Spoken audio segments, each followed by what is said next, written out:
My name is Ian Nelms, and I'm part of the advisory committee this year. My name is Eshom Nelms. He and I happen to be brothers, and we've had the good fortune to be. This is our third year at Tallgrass, and we've had 2 films here previously. Lost on Purpose and Waffle Street last year, and now this year we have the good fortune to be on the advisory board, and we're doing a panel today at 3 p.m. about 3:30 p.m. about finance and casting. Lovely. Oh, there you go. I'm Brad Johnson. I'm a producer. Produced Waffle Street with these guys. Very fortunate to meet them on their second round of Tallgrass here.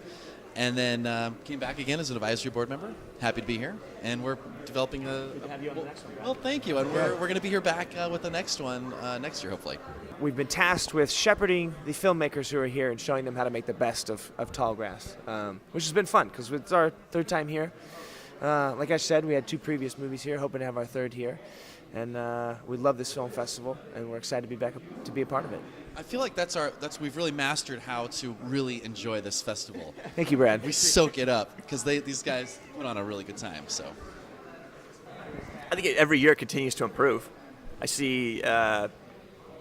It's the same smiling faces. There's new faces here every year, but it's like a family. So I think in that respect, it's grown. And we've developed relationships over the last 3 years here, and every time we have a blast. Yeah, I'd say yes. It's definitely grown. Every time we come back, it's a little bigger, a little better, a little funner. But we always have a good time here, so it's hard not to have a good time in Tallgrass.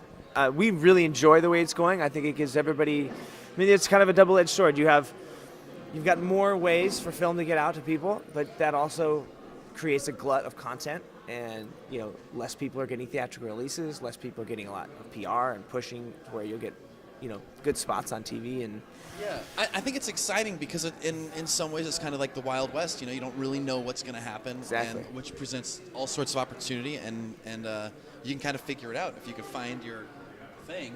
Yeah, although it's tougher to break out. I mean, it Right. gives more people a chance to break out. So yeah, we like it. Yeah, Ian and I have done the full spec. Like we've done kind of independently self-released a movie. In our Lost on Purpose, and then we've had with The Machine now with Waffle Street, the film that we did with Mar Vista, doing that one. And I enjoy the democratization of film and cinema, but in the end of the day, it is the biggest billboard win still.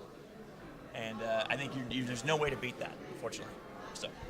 But I do think it's changing, and I do think that you don't quite know where the wind's going to blow on this, and how it's going to kind of unfold, and what markets are going to take off that haven't even been invented yet. So yeah.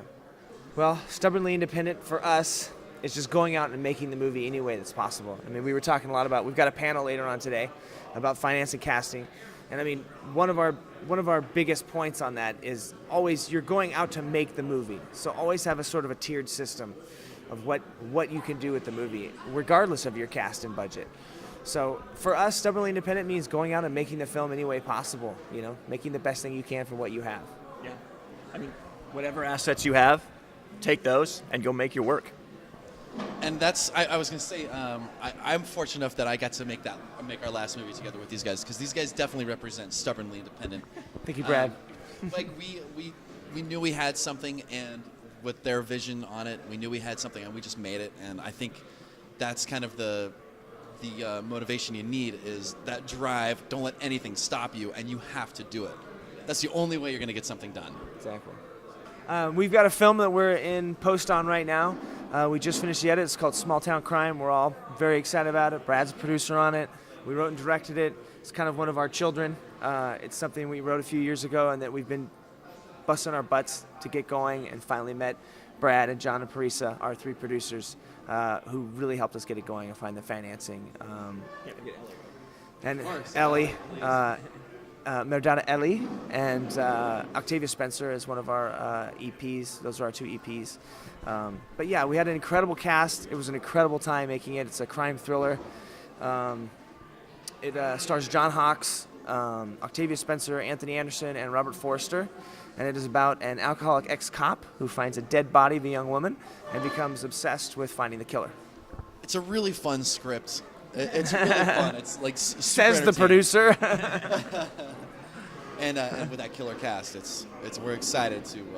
It was a blast, and everybody. It was a lot of fun because getting a cast like that was something new for us. I mean, we've worked with some great people, but getting sort of every position filled with, a slugger was pretty amazing. Like we really felt like everybody came and just swung for the fences on every role, and it was incredible.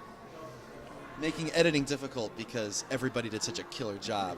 We kept joking that Have a 6-hour movie. We kept joking that every time we'd get in there, it'd be like, wait, because a lot of times when you're editing and you're making a film, you're like, okay, this is the only take that works. A light didn't fall into it. The sound isn't screwed up. Someone's hair isn't messed up. Both actors are firing on all cylinders. But man, it was funny because we'd get into takes and we'd be like, okay, which one do we use? This one's great for one reason. This one's great for another reason. It was like 2 or 3 takes. We were like, holy crap, which one do we use here? And then it was just personal preference at that point. So. Yeah. Very high class problem. Yeah, it was a high class problem. Cool. Thank you very much.